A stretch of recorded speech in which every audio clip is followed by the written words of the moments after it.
telefone urambona ninde umpamagaye ni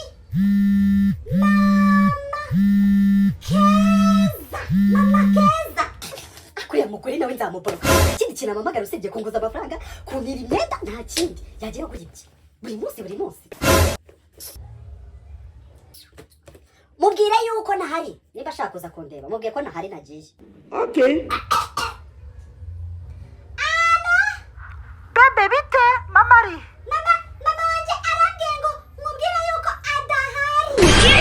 bakubwiye se kubera icyo akubwiye gutyo se Kubera yuko umuguza amafaranga ukanamutira imyenda yiwe arambwiye ngo ntabwo ahari ntuze kumureba ntabwo ari mu rugo. Ambwiye ngo nukomeza kumutesha umutwe azakubonga.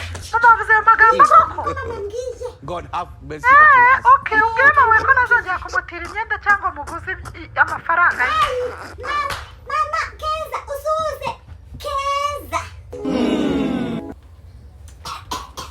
Will you keep quiet?